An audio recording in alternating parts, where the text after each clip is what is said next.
Okay, so let us start now. So, good evening and welcome to all of you on behalf of Ice Cubes. So, today I am going to take a session on the PMP examination and the fundamentals of project management as per the PMP guidelines. So, the way I have structured this session is that I will give a small introduction about my company, that is Ice Cubes. Then I will give a brief introduction about myself.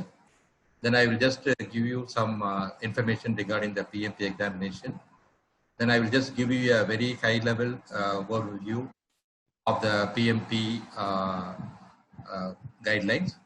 And then I will also explain the overall concepts by using a real life example from an event which has happened very recently in my life, so that you will be able to understand the concepts very easily.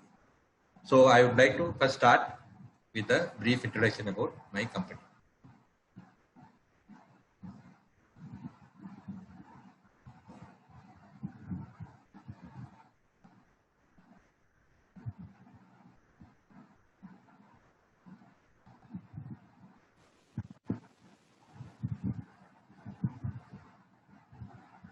I think all of you are able to see my screen now.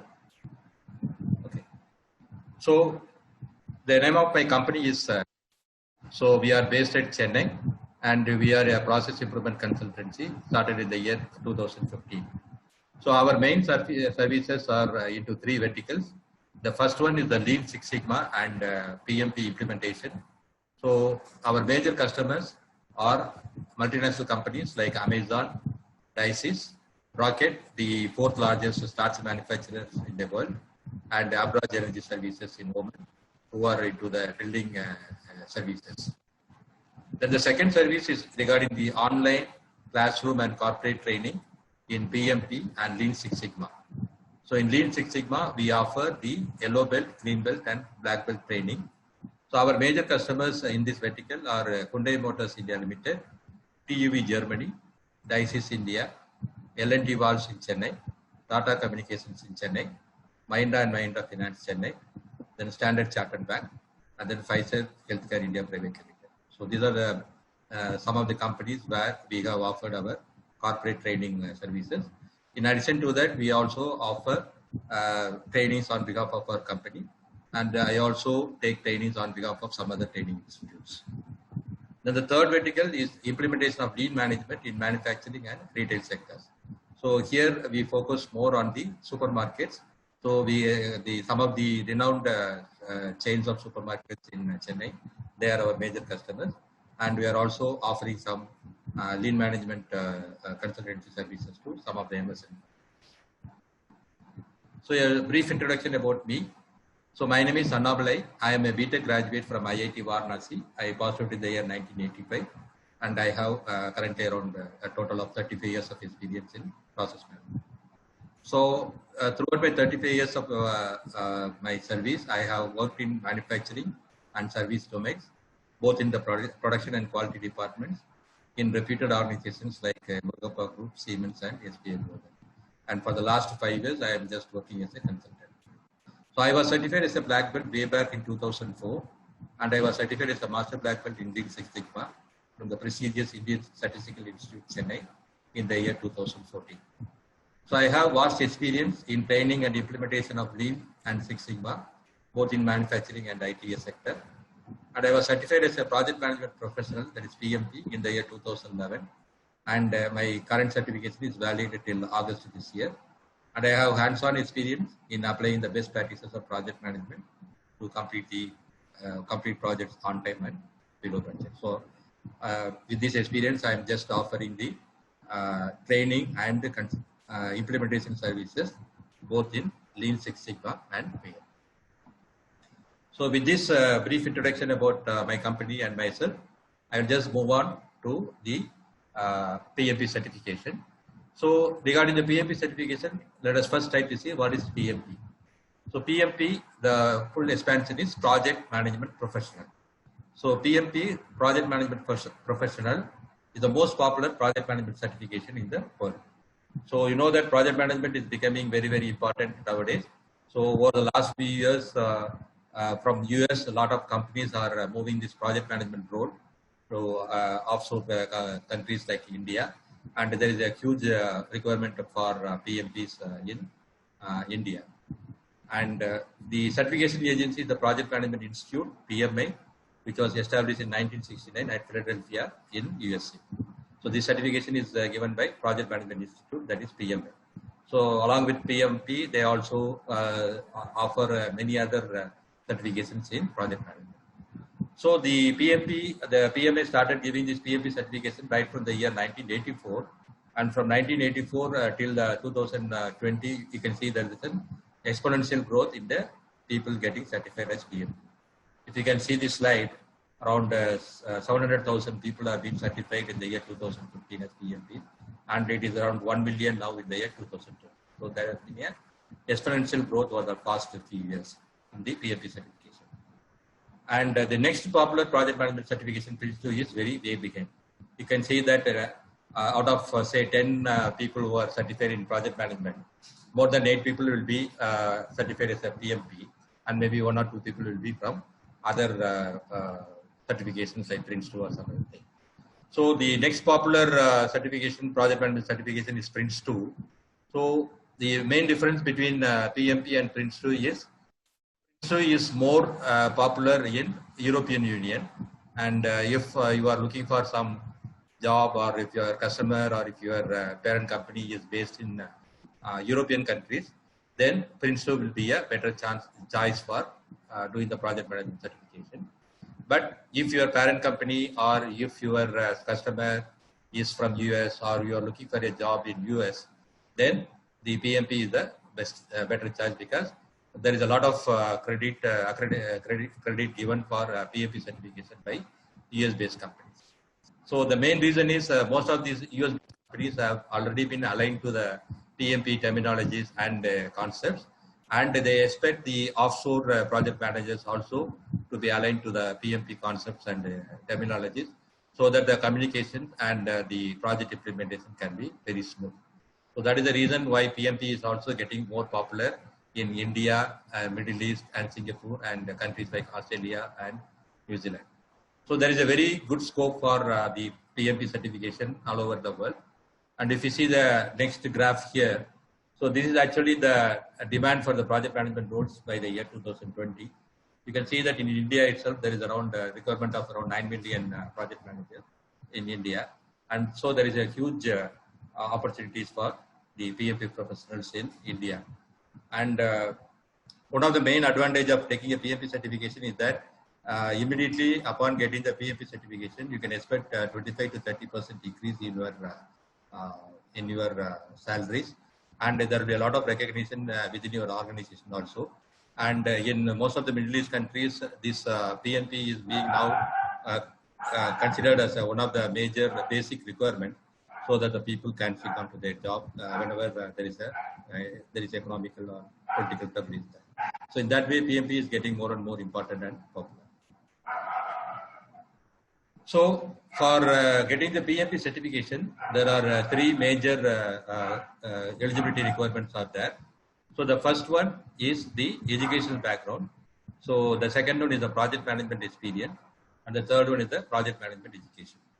So regarding the educational background, if you are a diploma holder, that means after completing your 10th standard, if you have directly taken a diploma course for 3 years, then you need a minimum 5 years of project management experience, equivalent to 60 months or 7,500 hours of project management experience.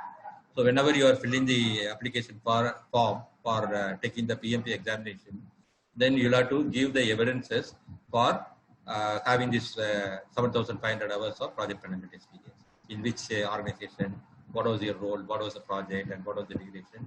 All those information you have to provide in the application form. And the third one is the 35 hours contact hours of formal education. So this is what is normally being done by the institutes like IceCubes. So you need to have a 4-day training session covering the entire PMP course outline.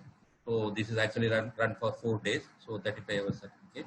So one certificate will be given that you have completed these 35 contact hours of training. And that certificate is also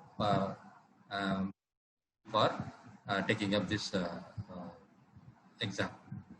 So if suppose you are not a diploma graduate, but you are a graduate, maybe a 3-year graduate like a BSc or BA or BCom, or engineering 4 years graduate like an engineering graduate or CA or whatever it is. If you are a graduate, then the minimum requirement for the project management experience is 3 years or 36 months or equivalent to 4,500 hours. So, and then again you need to attend this 35 hours of contract hours of training. So to summarize, I assume that most of you are graduate engineers or graduates. So the requirement is that you should be having a degree certificate, undergraduate degree certificate minimum. Then you should have minimum 3 years or equivalent to 4,500 hours of project management experience, and you should have completed a 4-day training course. So these are the three major three eligibility requirements for taking up the PMP examination. So once you meet all these criteria, then you will be able to take the PMP examination. So this is actually an online examination which is conducted through examination centers in various places, maybe around 50 to 100 places in India. And now during this COVID situation, now you have the luxury of taking the examination from your home itself. So now we call that as a proctored examination, wherein somebody from PMA will be monitoring you, and you can have the comfort of taking the examination from your house. The total duration of the examination is 4 hours, and you will have to answer 200 multiple choice questions. So there is no negative scoring for wrong answers. So, and at the end of the examinations, you will not get the exact marks being scored by you. You will get only the gradings. So after the examination is, you have completed the examination and you have pressed the submit button, then the tool will automatically run on your screen. And then finally, it will just tell you whether you have been qualified as a PMP or you have not been qualified as a PMP.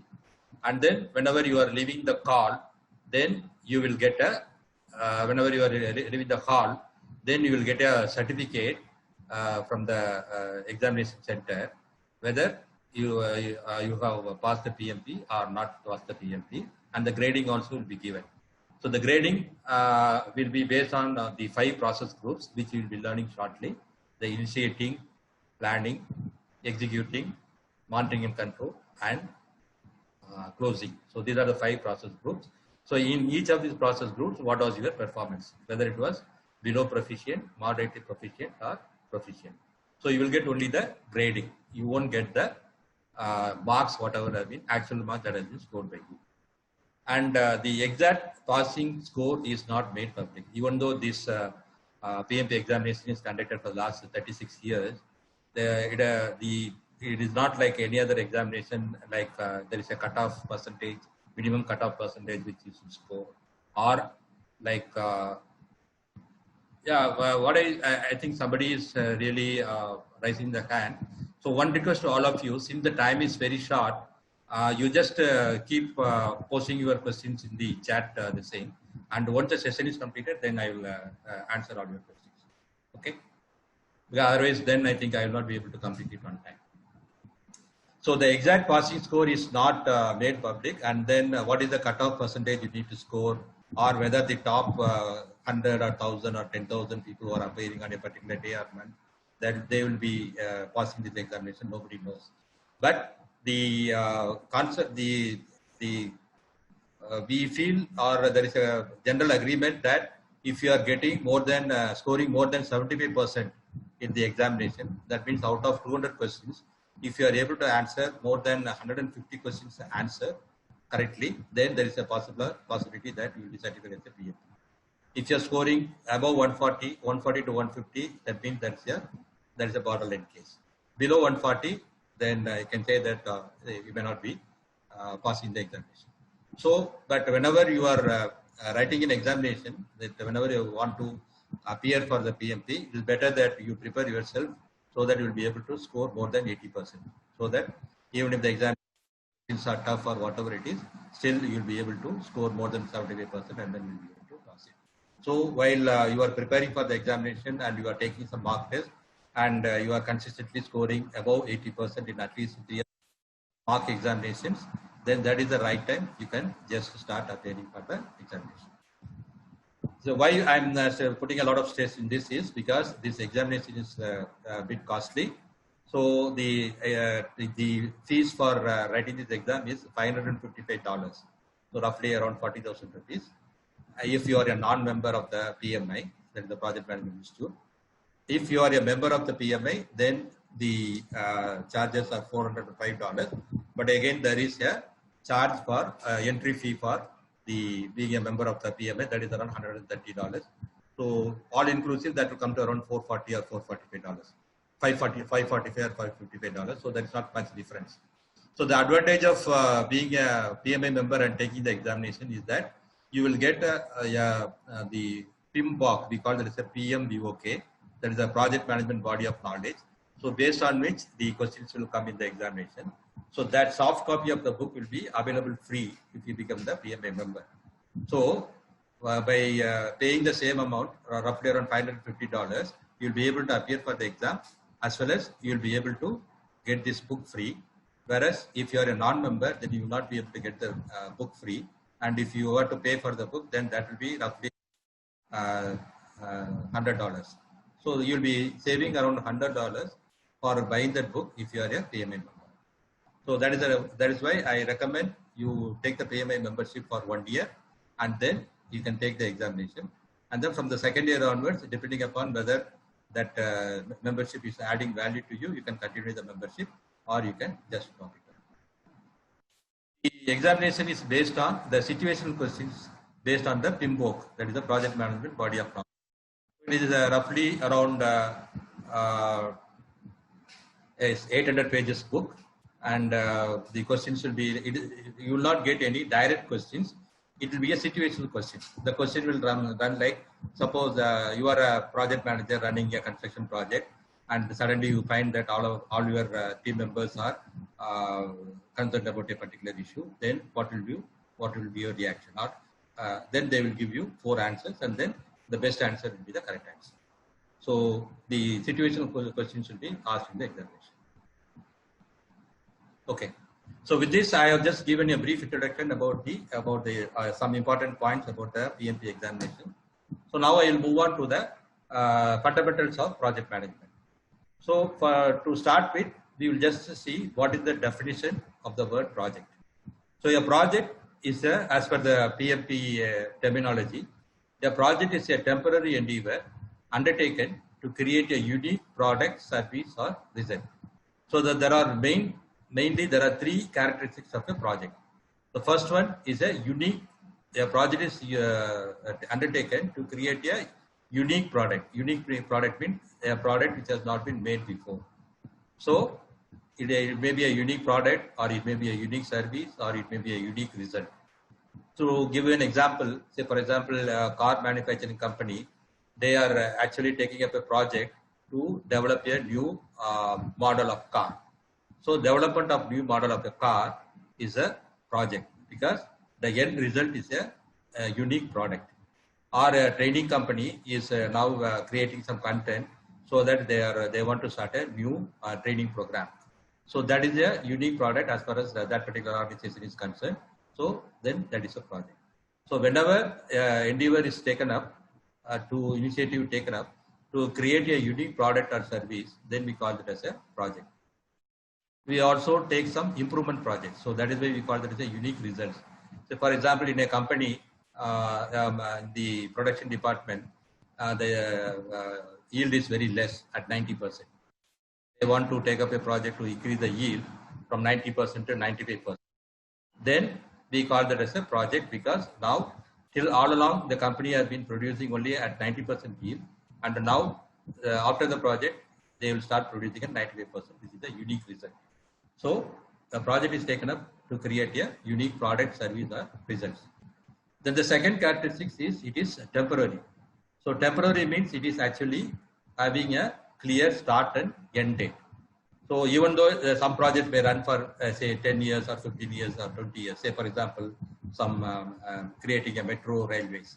may take around 10 to 15 years. So suppose in Himalayas you want to take up a very big tunnel and then you want to put up some railway line. So that project may take around 20-23 years. So even though the duration may be long, we call it as a temporary because there is a clear start date and end date. Okay.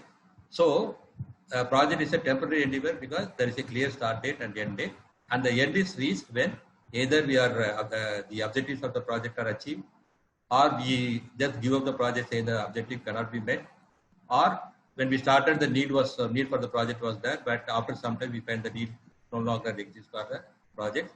So these are all some of the reasons why. So at some point of time we decide to end the project. Either we have achieved the objectives, or we definitely feel that objective cannot be achieved, or the need for the project does not exist so long. So a project is a temporary. That means it is having a clear start and end date. So this is the second characteristic. Third characteristic is we call it as a progressively elaborated. So that means whenever we start a project, we have only very high level information. But as we are progressing along the project, we get more and more information, and then we will be able to do the micro level planning. So that is why we call it as a progressive elaborator. So we, at the initial project, we just say, for example, the metro railways in Chennai. We say that, okay, from the train, the line will run from, say, Egmore station to Thiruvallur. And then it is around 20 kilometers line. And then for that, the budget will be some 100 crores, and then it will take around 5 years. So only very high level planning will be done with the high level information. But as we are progressing, then month by month, week by week, day by day, we'll be able to plan it, execute it. And then if there are any problems, we'll be able to make some adjustments so that the project can be run smoothly. So that is what we call as a progressively elaborated. That means at the beginning, we have only macro level information, but as the progressing, we will get micro level information so that we'll be able to plan effectively. So at this point of time, we need to find out what is the difference between the project and operations. So project is as I was telling you, it is a temporary endeavor. It has got a clear start and end date, whereas operations is ongoing. So the operations can be in a manufacturing company, say it is manufacturing some electronic component or some mechanical component, or it may be a service company giving some e-publishing services or some customer services to a bank or whatever it is. So this is an ongoing service. That means you will be making, in project you are going to make a unique project. That means that product is made for the first time, whereas in operations it is a repetitive project. So that means the same product we'll be making in day in and day out, day 365 days a year. We will be making the same product. It is not a unique product. The same product will continuously going on making the same product with the same process, same people, and same set of processes. So that's what we call it as operations. So the project, as soon as it meets the goals, then it will be concluded, whereas the operations will go on continuously with slight modifications. And then the projects will conclude when the specific objectives are attained, whereas the operations will adapt similar set of objectives and work continues. So our operations will always go on. And project is normally cross-functional, so you may just form a team of people from production, maintenance, quality, sales, purchase, and all to form a team so that the project can run smoothly. Whereas operations is more like a functional activity, like where you have different teams like production team, maintenance team, quality team, and all. So they will each and every one of those teams have got their own work in order to ensure that the operations are smooth. So this is a major difference between the projects and operations.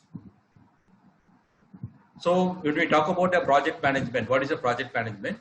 So project management is the application of skills, knowledge. So knowledge is about, we are going to cover that there are going to be a lot of processes. There is almost a total of 49 processes. So the knowledge about all those 49 project management knowledge is how you are going to apply those processes in your project. So that is one thing. Then skills. So skills is here more related to interpersonal skills. Because whenever you are going to run a project, then you need a lot of interpersonal skills like communication, negotiating skills, convincing power, leadership skills. So a lot of interpersonal skills are required, and so how you are going to apply these skills in the project, that is also required. And then the tools and techniques.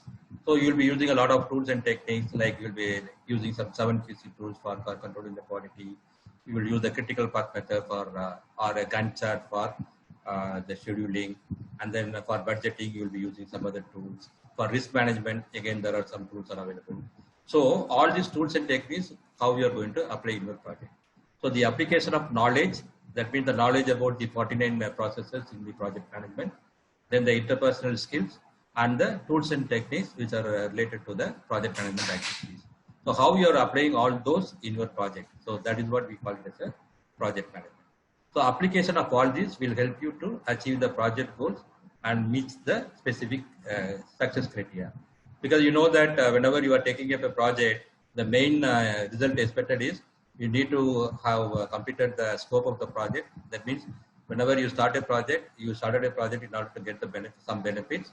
So whether those benefits have been achieved, then whether the project was completed on time or before time, or whether the cost is under control, means you have achieved completed the project under budget.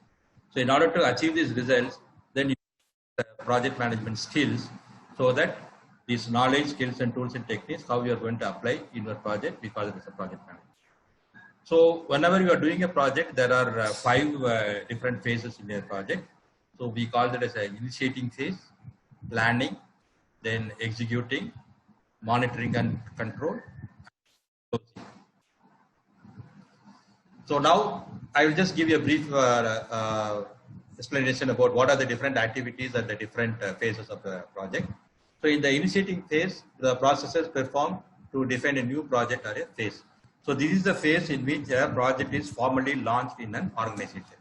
So that means because the organization feels that there is going to be definitely a benefit by taking up this project, either because it is meeting some customer requirement, or it is renouns, or it is going to create some revenue, or it is going to improve the customer satisfaction, or whatever reason, some business benefits are there.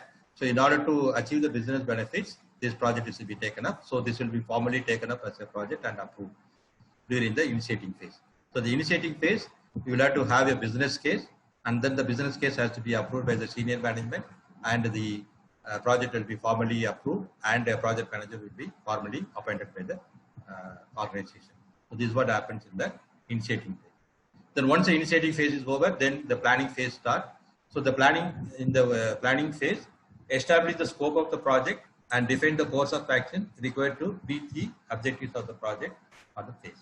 So here in the planning, what approach you are going to take with respect to the scope, with respect to the schedule, with respect to the cost. So with respect to all the aspects of the project, what is the approach you are going to have? So you need to have a thorough planning on all aspects of the project. We call that as and the major output of this particular planning process, we call it as a project management plan. So we need to have a very comprehensive project management plan of how we are going to approach all those aspects of the project. Then during the execution, we complete the work as defined in the project plan. So whatever you have planned for each of those aspects of the project, we will execute it during the executing phase. Then while planning and while executing, we find that there may be some shortcomings, that there may be some deviations.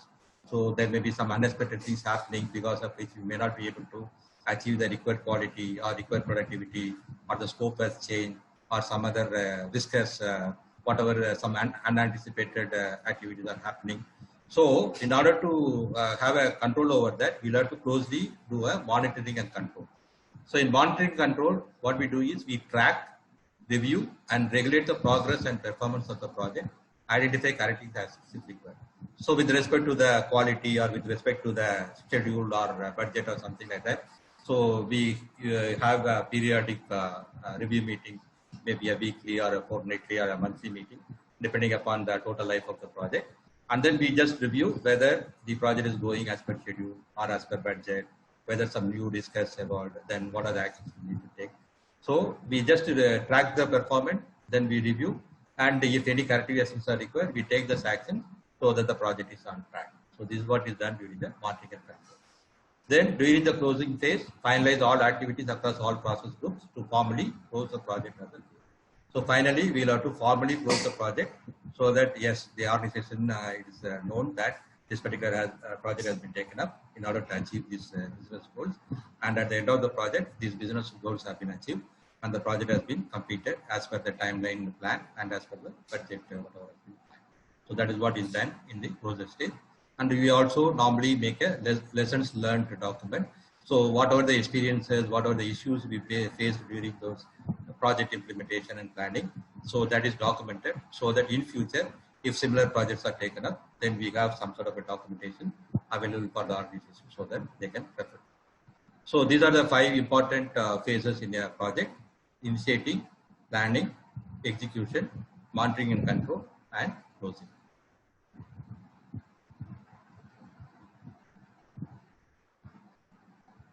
Okay, so now we just come to the different aspects of the project. So as I was telling you, normally what happens is whenever you take a project and then you don't have a formal training or education in project management, we always find that we just talk to the customer, he will give you some scope of the project, and then after 1 month he will again come up with some additional point, and then we will just, he will give you a mail or something like that to you. You will just take it up in an Excel, and then you just keep on implementing that, and then suddenly some quality requirements will change, some risk will happen, and some new stakeholder will come, he will ask for something.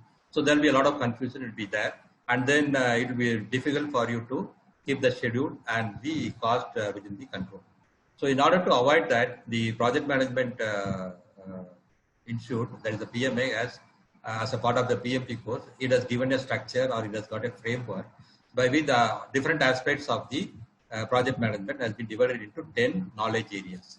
So each knowledge area will be addressing a particular aspect of the project. So we call that as a, say, project integration management. Integration management is nothing but how the project can be coordinated effectively so that all those other aspects are smoothly managed, so that because normally what happens is there may be a conflicting requirement from each of those aspects. So for example, the customer may be demanding more scope, but he may be wanting to keep up the same cost.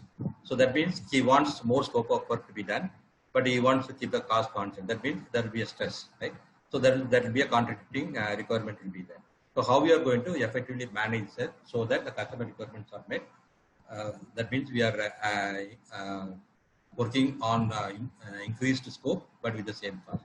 So then what are the changes to be made?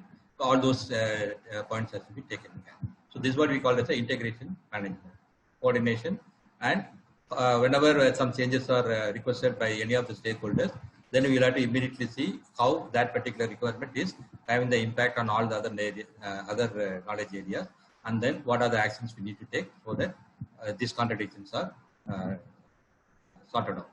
So that is what we call as the integration management, more of a coordination.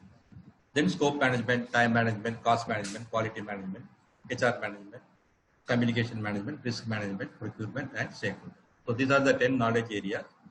And if you see this framework, you can see that the individual process groups are there in the columns. So these are initiating, planning, execution, monitoring and control, and closing. So these are the individual process groups.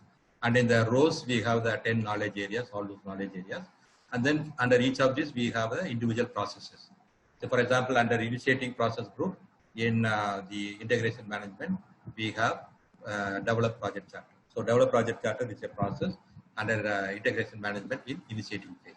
Same way, under initiating process group, in the stakeholder management, we have identity stakeholders. So this is a process. So like this, there is a total of 49 processes are there. So as a project manager, what you need to do is how you are going to apply all these 49 processes in your project so that your project can be completed successfully. So that is what we will be learning in the PMP course. And one thing very important, what you need to understand is, it is not whatever these processes that have been mentioned here, it's not mandatory. Like you would have heard about this ISO 9000 certification. So in those ISO 9001, whatever the requirements or whatever has been told, or we call that as a mandatory requirement. That means for each of the requirements, you need to have a document, and then you should implement it and then you should provide the evidences of implementation of all those documents whenever the auditors come and external auditors come and audit your process. So that means all those requirements of the ISO 9000 are mandatory. Whereas all these points, whatever have been concepts and the tools and techniques, whatever has been mentioned in the PMI, this PIMBO, are only for the best practices. It is not mandatory. So it is not mandatory for a PMP certified project manager to implement all the 49 processes in his project. So he has to judiciously pick what out of these 49, whether he is going to implement all those 49 processes, or suppose he says that only implementing 35 will do. So then to what depth or what extent he is going to implement, then the project manager can decide upon based on his own assessment of the project requirements, right? So there is nothing which is called mandatory. So this is very important for me to. Okay. So now what will I do is I have just given you the overview about the project management, the framework. So we talked about the definition of the project. We also saw what is the difference between the project and operations. Then we saw the 5 process groups: initiating, planning, executing, monitoring and control, and closing. And we also saw about the 10 knowledge areas and about the 49 processes. So now I'll just give a very broad overview, very high level overview of all those 10 knowledge areas, what is happening. And I will explain these knowledge areas with an example, live example. It is a personal life experience for me.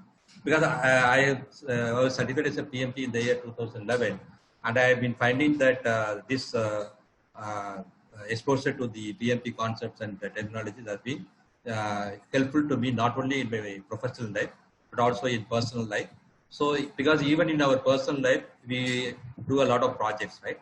Suppose we want to celebrate the birthday of our son or daughter, or we want to arrange for a wedding anniversary for our sister or brother, or we want to build a house. So everything is a project, right? So whatever the concepts that has been taught in this PMP can be applied for these projects also. And similarly, I have now, it is actually, I have made this as a part of my own way of doing my day-to-day project work. And then I will just explain you how these concepts has helped me in the project which I have recently done. So this project about the treatment of my mother who was diagnosed as COVID positive somewhere on 19th of June. And then she had to be admitted in the hospital, and then she has to be treated. So now I wanted to take that as a project, say from the time she was diagnosed positive for COVID till the time she comes back after discharge from the hospital. So I wanted to treat this as a project, and then see, like, I will explain you, because all these concepts I just implemented spontaneously without knowing that I am just doing the scope management or cost management or schedule management. But I will just explain you so that you'll be able to relate it to the individual knowledge area. Okay, so I have not listed in the same order of the as I have shown you. I have listed those knowledge areas depending upon how the events unfolded in this particular project. So the first one is the project scope management. So the project scope management includes the processes required to ensure that the project includes all the work required and only the work required to complete the project. So that means whenever you are defining the scope of the project, so we will have to ensure that all the work needed to be done in order to achieve the project goals. So that has to be fully listed down. And whenever you are doing the executing the project, you have to ensure that only those work is completed. No other work which is not mentioned in the project plan is done. If you are doing any work not mentioned in the project plan, we call that as a scope creep. So that means even if done because of the customer or any other stakeholder, if any work is done which has not been planned, then that is not correct as per the PMP concept. So you need, in the scope management, you have to clearly define what are the work you are going to do in the project. So for example, your project is to construct a house with 4 rooms, 2 washrooms, a kitchen and balcony. Then this is a product scope. This is a product you want to make, but we call it as a product scope. But the project scope is, in order to build the house, what are the different activities you need to do?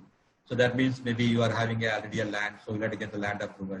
Then you have to make a building plan, so you have to get the plan approval. Then you have to do the foundation work. then you will have to do the masonry work, you will have to do the painting, you will have to do the carpentry work, you will have to do the plumbing work, you will have to do site safety equipment, and you will have to get some approvals from the municipality or whatever it is. So all those activities, and you will have to do some sort of a risk management. So all those activities will translate into some work, and you need to make a detailed plan. So that plan we call it as a project plan, and we call it as a project scope. So whatever the work we need to do as a part of the project, we call it as a project scope. So in the example, whatever I told of admitting my mother, so the project scope was very clear. The scope of the project was to plan, manage, monitor and control all activities, starting from testing for COVID-19 to final discharge from the hospital fully cured. So many times what happens is, again, many of the projects fail because either the scope has been defined or there is a creep in the scope because of the customer demand, and then the project is going for a 6.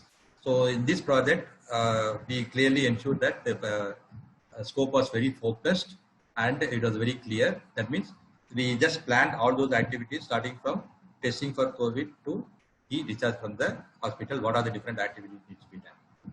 Then the second aspect of the scope management is to, once we have defined the scope of the project, then we need to break down into smaller manageable components. We call that as a work breakdown structure or a work package. So WBS or work package means work breakdown structure. That means whatever the project scope is there, we will have to break down into smaller manageable components.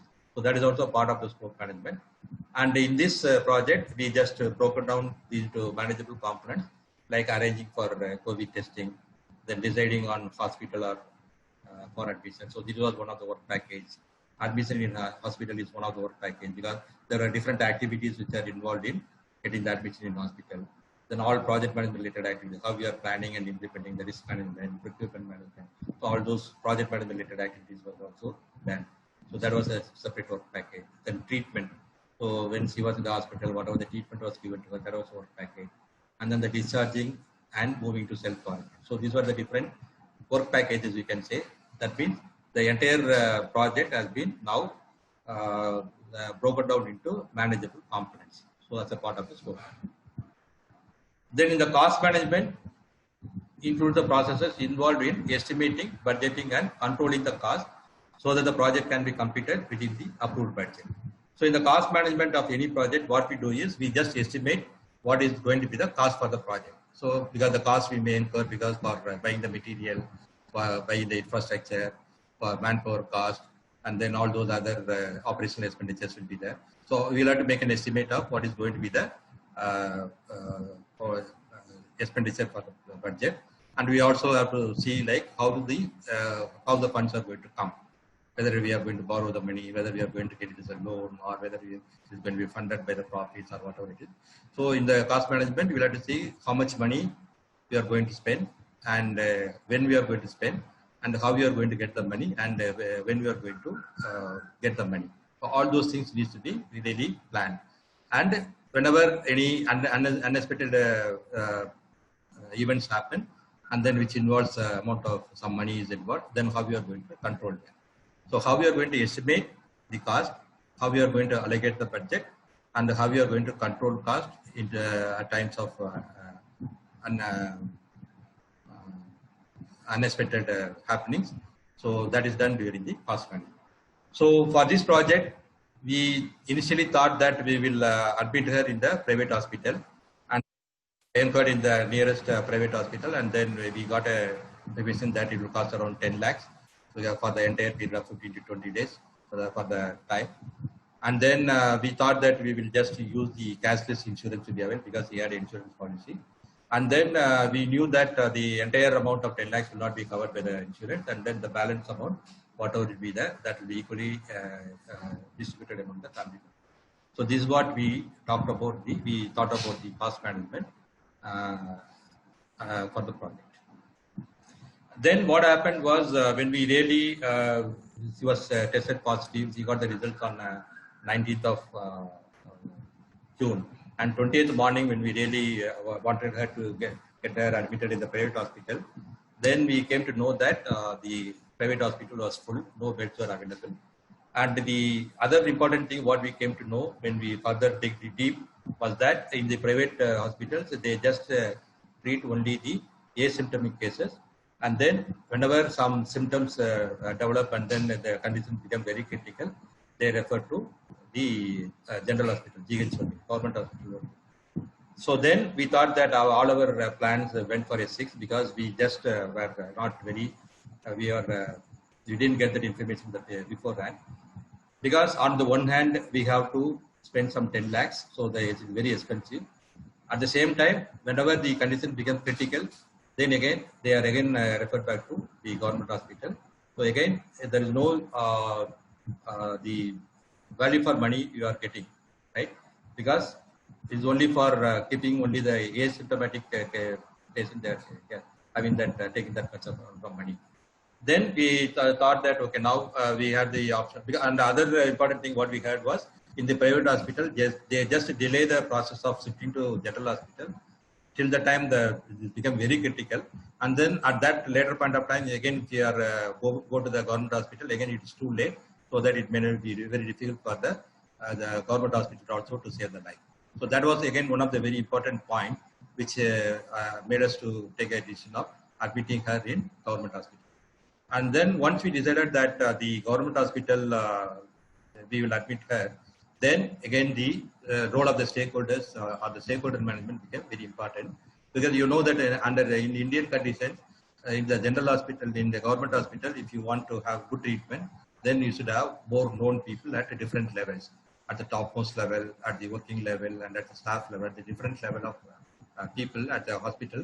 So until unless you have some contacts, it will be very difficult for you to get a good treatment at the government hospital.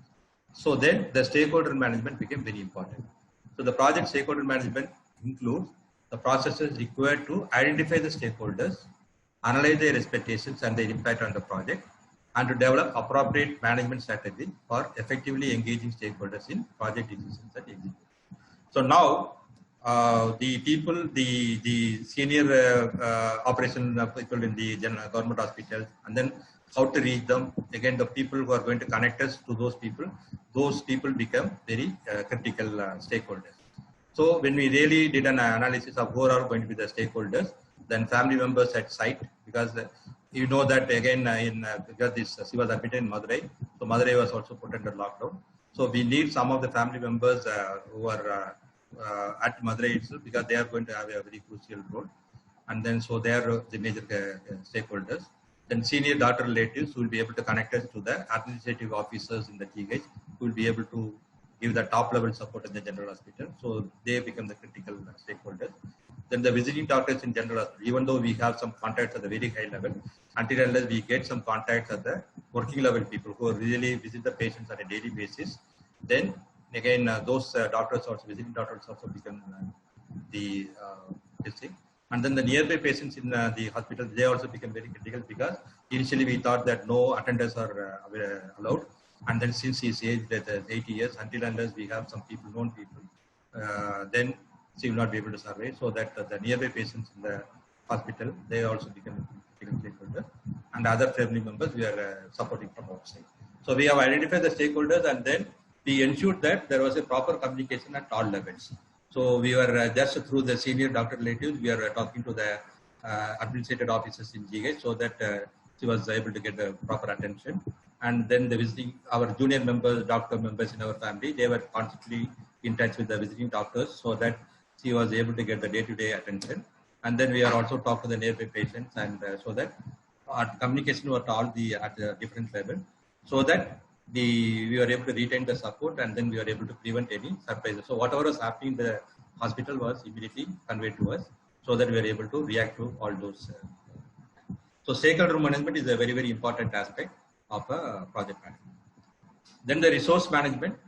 So project resource management includes the processes to identify, acquire and manage resources required for successful project completion. So that means how we are going to identify the resources, how we are going to acquire it, and how we are going to manage the resources.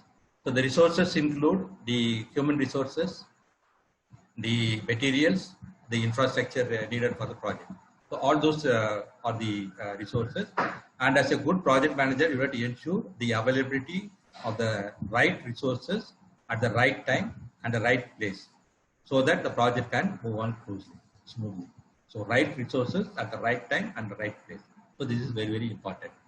So how we did was, so after 4 days we came to know that the caretakers are allowed inside this Madurai General Hospital, government hospital. So we found that this is a very important resource which is required. So then we just appointed 24/7 caretakers. Then the human resource, whatever was available between us, we just divided into 3 teams. One was the decision making and approval team, all the senior members of our family. So whenever any medical or non-medical administrative decisions that we taken, they always, the junior members always, there was one head of this team, decision making team. So they always got the approval so that for any medical decision or administrative decision. So a team was formed for the decision making and approving. Then one technical team was formed to take care of the treatment and diet. So even though general hospital is there, even for some of the medicines and all, we were able to unofficially give so that for the faster recovery.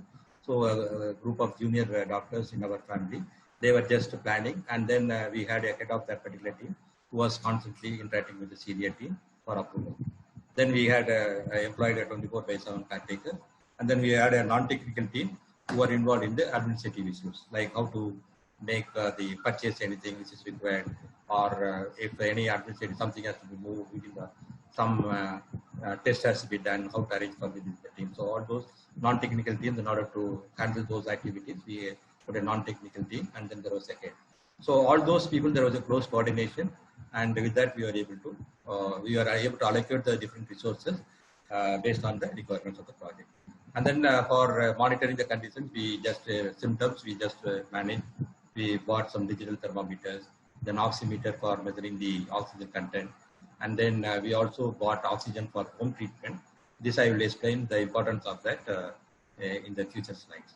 So the resource management was very, very important. So we were ensured that. So I think one of the key reason for the success of the project were at the right time we were able to provide a caretaker, which was not originally planned, but we found that there was an opportunity and there was a requirement, and then immediately we acted upon it so that we were able to take this particular action when it was needed.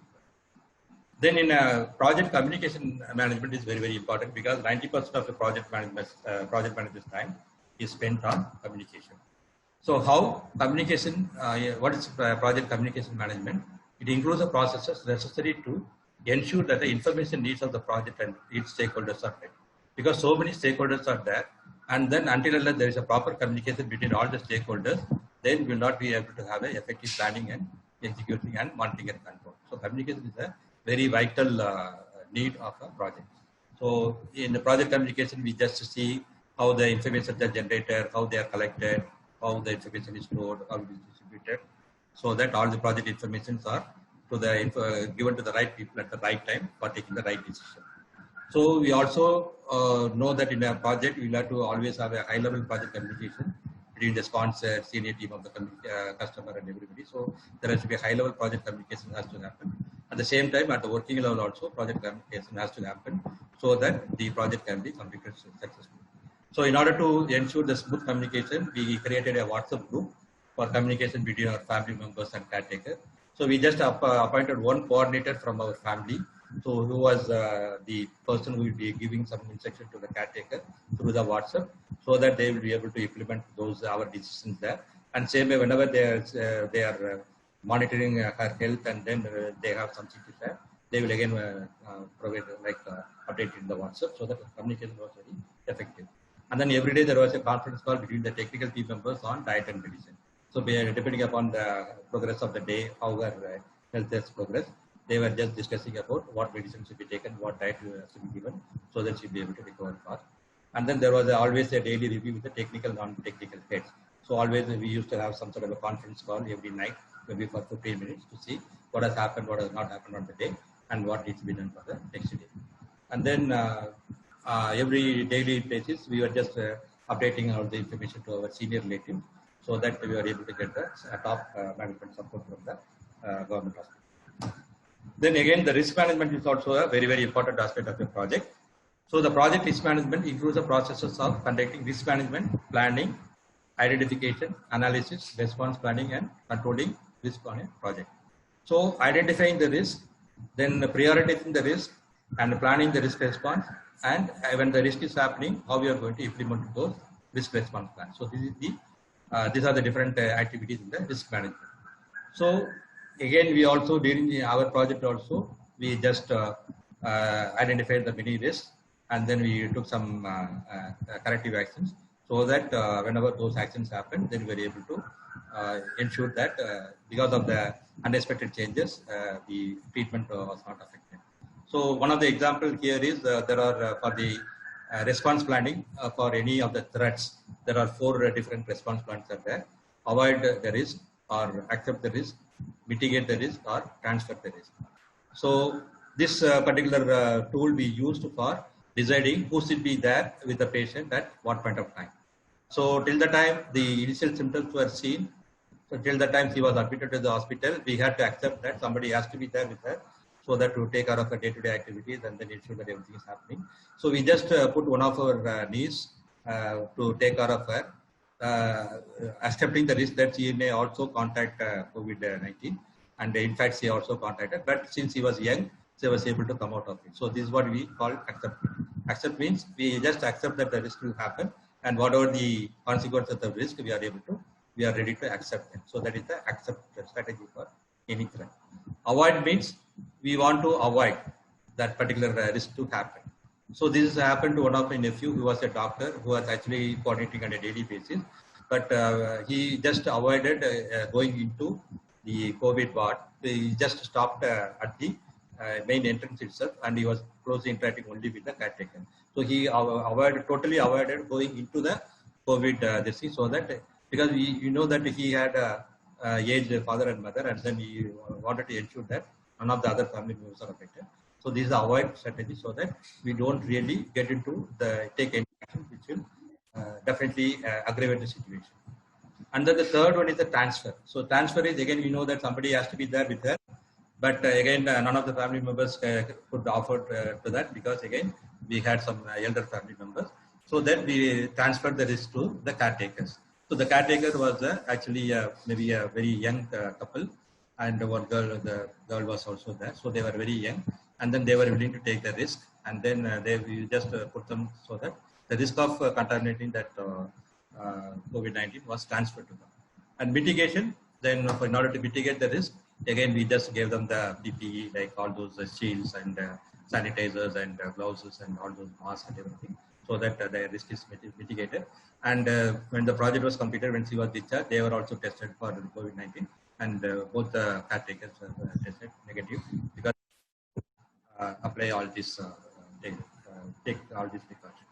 And then another one was we found that at that point of time, since the number of cases were also increasing, there was any point of she was needing oxygen, but again, in hospital they put a lot of pressure for discharging her, so that we also arrange for oxygen at the home, so that in case they are discharging, even when the oxygen is required, then we will have some sort of oxygen stock at our house, so that we will be able to manage.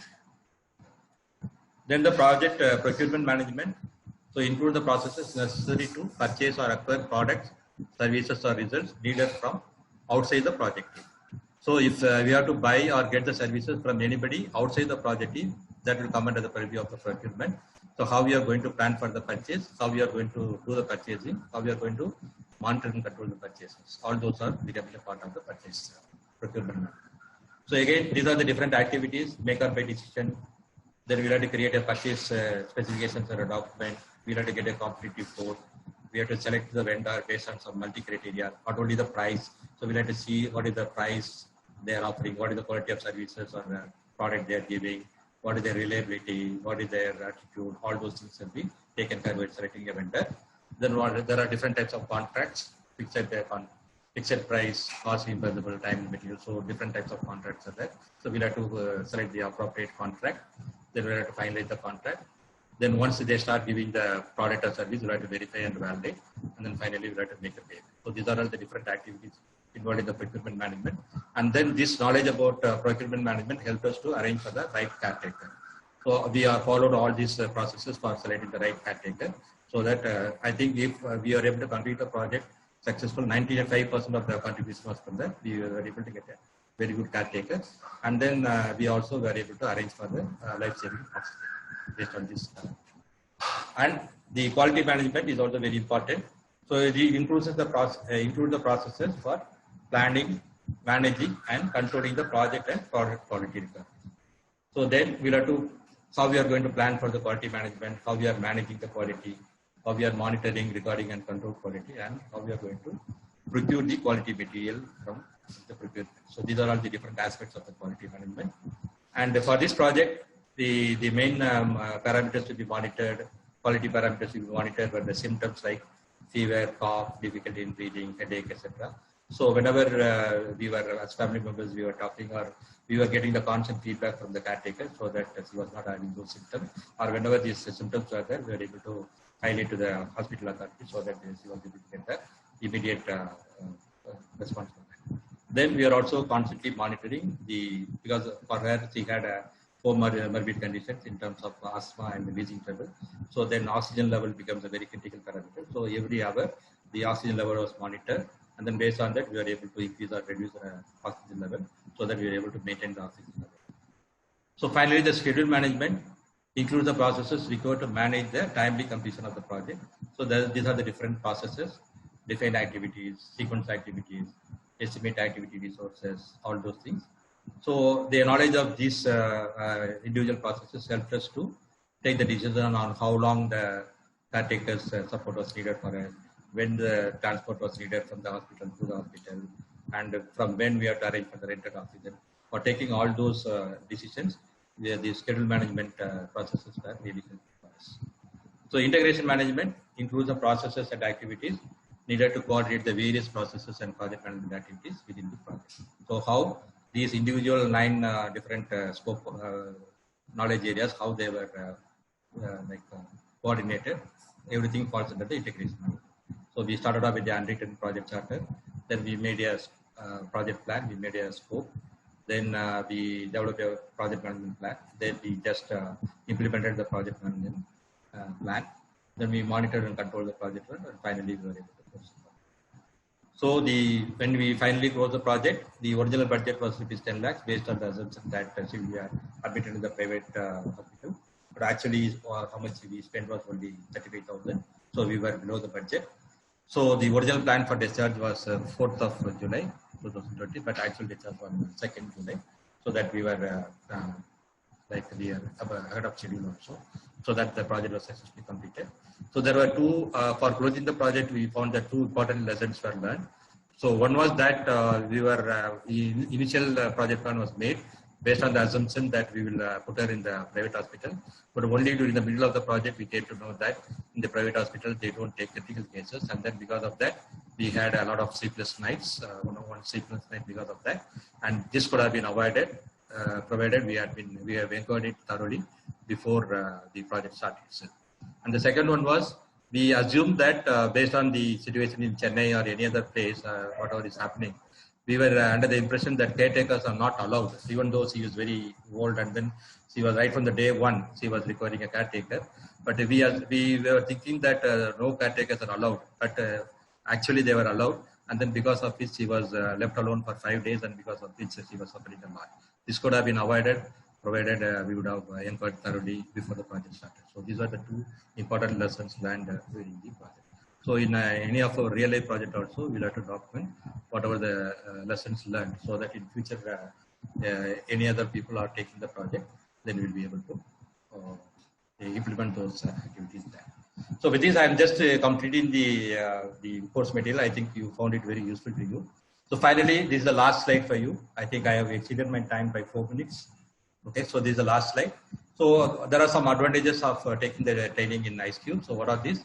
So simple, easy to understand the presentation without compromising the complexity or quality of the content. So that you would have seen. Real life examples for easier understanding of concepts. So I think you have experienced this now. Ample examples from manufacturing, service, or software development to enable participants to relate to their area of work. So since I have 35 years of experience both in manufacturing and service, and I was also involved in a lot of software development projects, I will always give like for any of those knowledge areas or process group, I will be able to give appropriate examples so that you will be able to relate it to your area of work. And then my sessions will always be interactive with presentations containing the relevant images and video. And finally, last but not the least, if you take the training from us, we will give a valuable guidance for the examination at a very nominal charges. So if you are interested, then you can find. So with that, I am just concluding this session. And before just leaving, I just make for you, so that I just request you to give the feedback. I will just start the polling now, so that you can give the feedback. And then after the feedback session is completed, then if anybody has got any questions, then you can just start putting your answers, putting your questions. So now I think I have launched, so you can start giving the feedback. So I'll wait for a few minutes, and then maybe I will take the questions.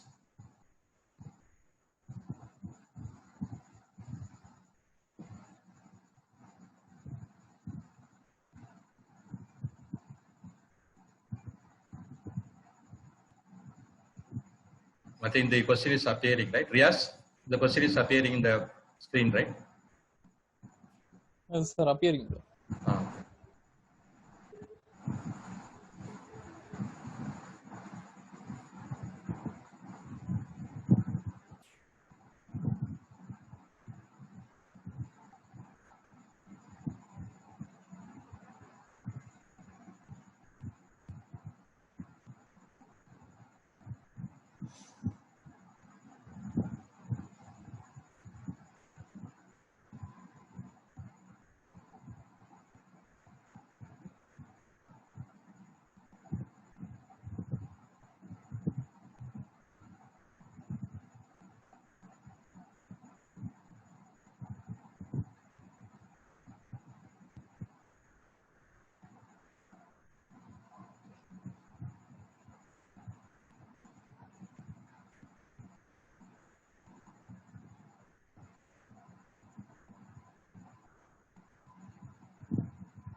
Okay, I will wait for 1 more minute for you to complete the feedback session.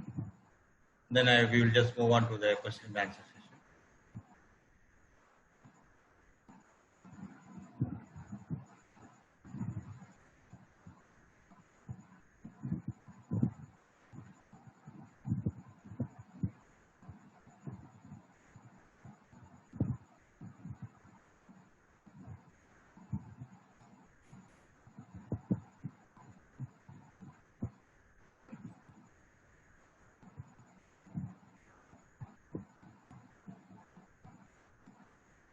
Okay, any questions from any of you regarding the examination, or regarding this, any fundamentals, or any how you want to, any preparation, examination preparation, how long it takes or something like that? If any questions are there, then you can ask me so that I will be able to answer the questions. Yeah, Pranjal, you can just, you can ask your question.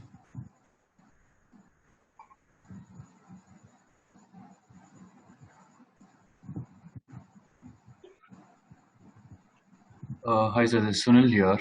Yeah. So this 35 hours training, is it like a prerequisite to the examination before taking examination, right? And Yeah, it can be your academy. Okay. Yeah. And how much you charge for it? It's something that we need to discuss separately, or? Yeah, we will discuss separately. So our salesperson Riaz will contact you. Then maybe. Okay. Yeah. And what's the average preparation time? And is it something like I have to register before preparing, or can I get the soft copy of the preparation material somewhere? Probably. So normally what happens is you can just get enrolled and take this training, and this training actually is validity is infinite validity. Means you can take the certificate and then you can take the exam after 6 months, 1 year, or 2 years also. The validity is very long, so that there's no need for you to be reluctant and say that okay, because if it is going to be valid only for 6 months, then you will be under the pressure to take the exam within 6 months. So it is not like that. It is a lifelong certificate. This one. And second thing is like you can take the normal preparation time. I can say that is around 130 to 150 hours of dedicated preparation is required. So Got it. Okay. considering that you will be able to allocate 8 hours of work during the Saturday, Sunday, weekends, and then 2 hours during a normal working time, it will take around 2 to 6 weeks to 12 weeks. So 1.5 to 3 months will be the ideal time for the preparation time. So it is not difficult, but you cannot take it very lightly also. Got it. Okay. Thank you. Yeah, hi sir. Yeah, This is Pranjal. yeah, Actually, it is said that this PMP certificate is valid for 3 years. yeah. Is it so? Yeah, this So PMP we certificate have- is, yeah, the PMP certificate is valid for 3 years, and you have a process of getting it recertified every 3 years. But it is not necessary that you will have to rewrite the exam, because what happens is every 3 to 4 years the book, that PIM book edition changes. So when I took the exam in 2011, it was edition 4, and now edition 5 has passed, and now edition 6 is running. But it was not necessary for me to retake the exam. So, but only thing is what is required is there are two aspects. One is every 3 years you will have to renew. For that, there are two requirements are there. One is you will have to pay a renewal fee. So that will come approximately to around 10,000 rupees for the 3-year period. And second thing is you will have to earn 60 PDU. We call that as a professional development unit. So each PDU is equivalent to 1 hour of effort. So this 1 hour. yeah, 1 hour of work. So 60 PDUs means 60 hours of 60 man hour, basically. 60 man hours. Yeah. So these 60 man hours you should be willing to spend over the period of 3 years, either on acquiring knowledge on project management or sharing your knowledge on project management. Either way. Yes, there are some. How to Yeah. So you how can to show attend. that I have accumulated 60 PDU? So, for example, there are some approved webinars or some courses which is there in the approved by PMI. So that you just say that, say for example, you are attending a Six Sigma training program for 2 days. So 2 into 8, 16 hours. So that 16 hours you can just go to your, you will have an account in your PMI this thing, website, and then you just go there and then apply for the 16 PDUs, and then they will just verify and then they will accept it. Or if there are any clarifications, they will ask you. So like that, as and when you are feeling that you attended something, some event or some webinar or something like that related to project management, you can go there and immediately you can answer it. You can just go there and apply. And one of the easiest way of getting the required PDUs is what I did for this cycle is, even in LinkedIn, you are having this lynda.com, right? I think most of you have been aware. A lot of videos which are available, so that these are already pre-approved by PMI. So that this solves two purposes. You can just identify from those videos what is really required for you to improve. Maybe you would have identified certain of your weaknesses. So for example, I just assessed that my negotiation skills are very less. Then I just took up a 2-hour course and in the Lynda, so that I got to 2 PDUs as well as I got some knowledge on negotiations. Like that, all the 60 PDUs I earned through that Lynda.com. So there are some easy ways of doing that, so that you will be able to improve your knowledge as well as you will be able to get the PDUs. Okay, so these are the two requirements. You have to get the 60 PDUs over the 3-year period, and you should be able to, you should be paying around 10,000 rupees for the 3-year period. Okay. So any other question?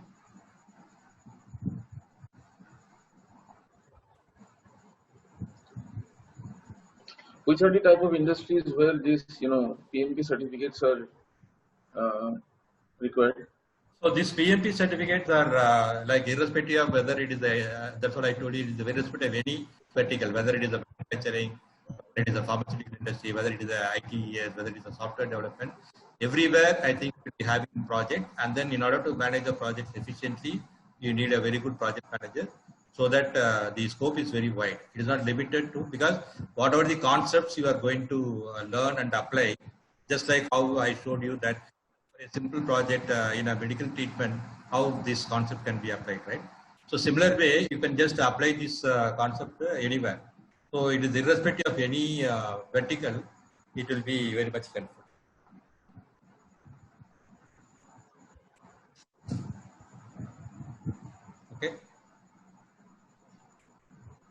Somebody has asked, do you have to pay if you want to reappear for exam? Yeah, I had asked only. I had asked.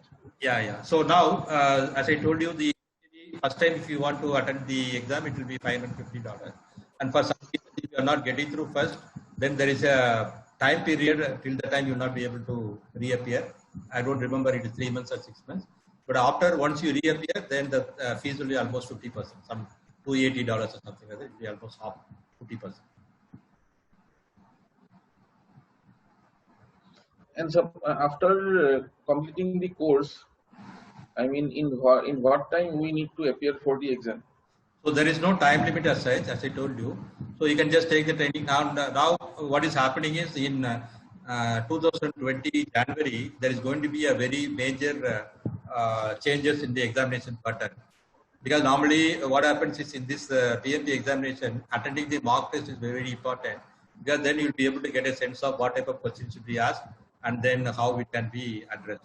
But from 2021, there is going to be a major changes in that. So I would recommend if you are if you are planning for taking the PMP certification, it's better to take it before December, so that you will be able to get a lot of mock question papers and all, so that it will help you in preparation. Because after that, in June, January or February 2020, if you want to take, then it will be it will be entirely new. Then you may not be able to get the proper assessment of what needs to be prepared and how to prepare it. Right? And then that will be a problem. So there is no time limit as such. You can take the training now and you can take the examination after 1 year also. But because of this, I would recommend to take it as early as possible before. Okay. Anybody else can ask question?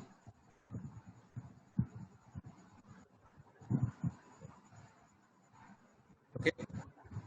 I think 2 participants raised hand. Is there anybody like any other questions?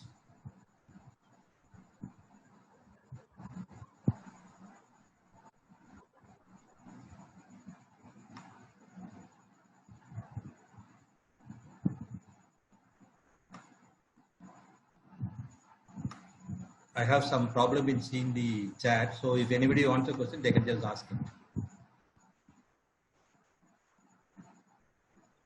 What is the course duration? What is the fee for the training? Yeah, fees, I think we can talk to Riyaz. He will get in contact with you. Since if you are given your interest, then our salesperson Riyaz will just contact you tomorrow. And what is the duration of training? The duration is 4 days, 4 full days. So we will cover it in 8 half days. So depending upon the kind, like whether it may be from 2 p.m. to 6 p.m. or 6:30 p.m. to 10:30 p.m. Whether we have different slots, then whatever the slot is suited that you can find. Okay, it will be available through this online only, no? Yeah, through online. Okay, thank you. Saravanan, do you have any question? Saravanan? Sunil, again, just one more clarification. So part of the application, in the initial slide, you mentioned that we need to have like 3,500 hours of management experience. Yeah. So, I mean, we would have in bits and pieces, I mean, not throughout the year, we would be managing a project or something. I mean, what is the best recommendation from your side? How do we take it for a person who is having like a total of 4 to 5 years of experience, out of which the requirement is to manage 3 years of complete project management? Is that how I should take it, or? No, normally the expectation is not that you should have led a project, so that you should have a lead role, even if you have been a member or a associate or even at that level lead, project lead or a project associate, something like that. So only thing is they will be looking for your involvement. So in that way, we will be able to help you, because I have taken training to a lot of individuals, more than 500, 600 individuals, and each of them have given their inputs to me. And based on the inputs, we can just work it out, because this information is needed whenever you are filling up the application form for the examination. So at that point of time, then we have a standard Excel sheet, and then you just the information in the Excel sheet, and then I will help you to just to see how that Excel will pass. That you may be saying that I have your experience is in say software development, say 100 hours. But if you say software development, then again that might not be acceptable from the PMP language. Then we'll have to say that you are executing direct and managed project work 100 hours. So I was doing the monitoring, some quality review. Then so like that, whatever the activities you do, it should not be technically mentioned in the application. So it should be mentioned in the PMP language. So that is very important. So that we will help. So we will ensure that whatever the information you give, we will convert that into the language, so that until unless there is a very major problem, then there should not be any. It should easily pass. Got it. Thank you. Okay. And how to validate? For example, if I declare that I have completed this much hours of training and this much time in project. For example, I have been in this project management role for the last 7 to 8 years. So how PMI will validate? Okay, so there are two things only. Say for the while filling up this application, because while filling the application form for the examination, so this is mainly to get your personal information and then to check to get the information regarding this 3 eligibility criteria. So the first one, for the education, you have to give the information regarding your education. So the college, where you did and what course and all those things, that information you have to give. And then for the project management, you have to mention what is the project name, which organization, who was the leader of the project, or who was the sponsor of the project, and then when all those individual phases, initiating, planning, and all those things. So what are the activities you did? All those details you have to give, and you have to give the contact number of the person who was who should be contacted in case PMI wants to clarify. So that information you have to give. And then third one is regarding the 35 hours training certificate. Then the institute who are taking the training session, they will give you a certificate.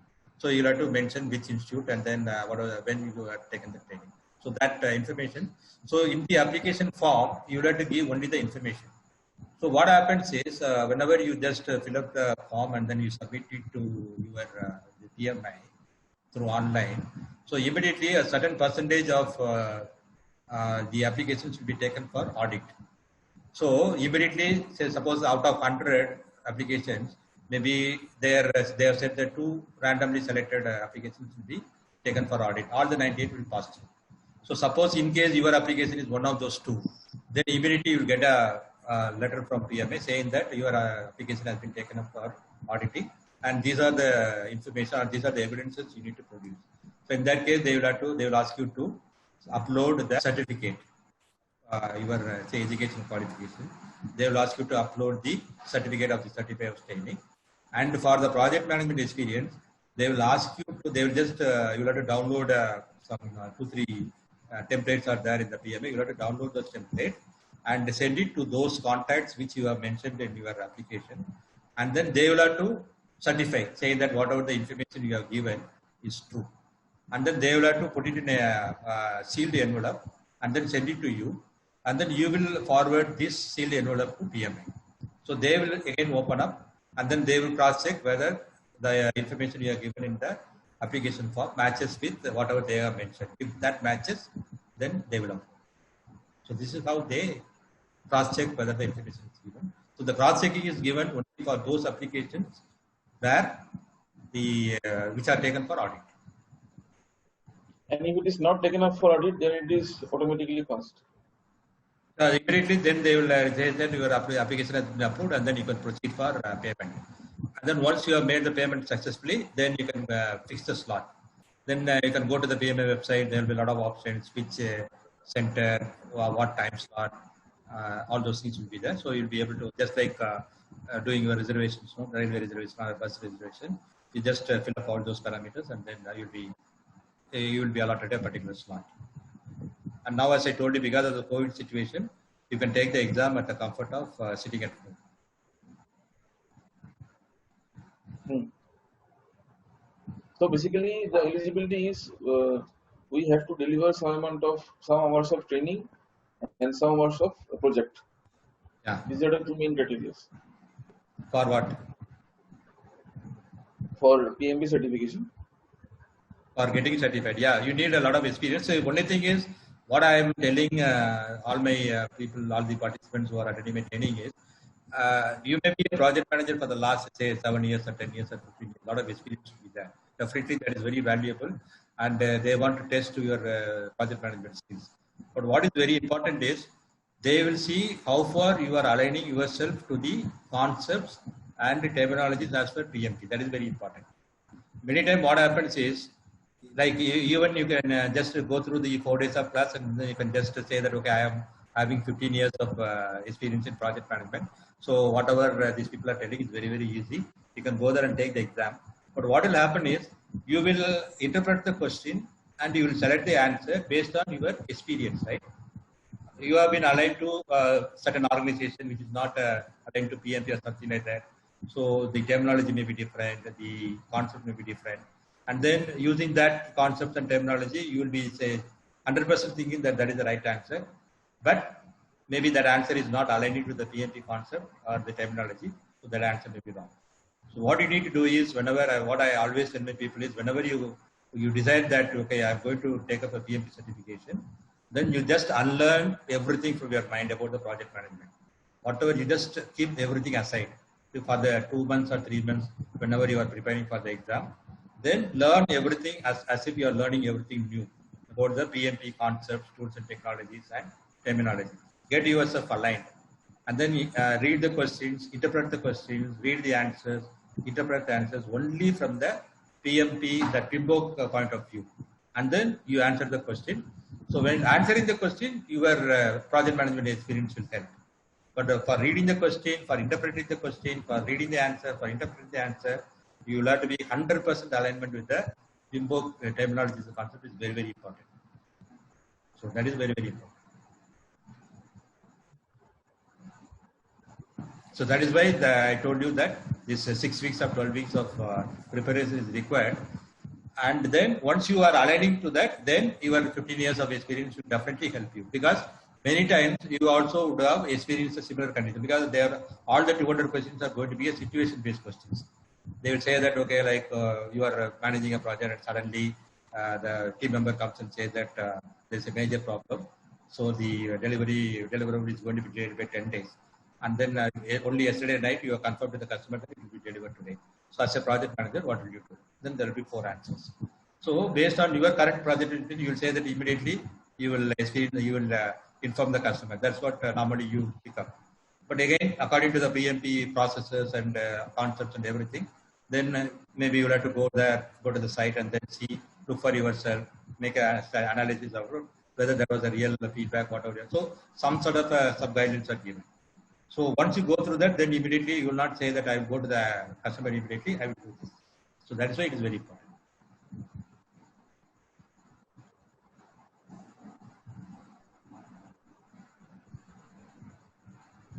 Okay. Any other questions?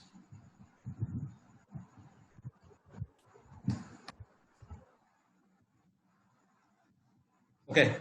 So I think if no more questions are there, I really would like to thank all of you for attending this session. And then we had a wonderful day. And then we are always here to help you in your journey towards PMP. And then let us be in touch. So our person Riaz will be like in touch with you, and then we can we'll be in conversation. Thank you very much for attending this session. Thank you. Bye. Thank you. Yeah.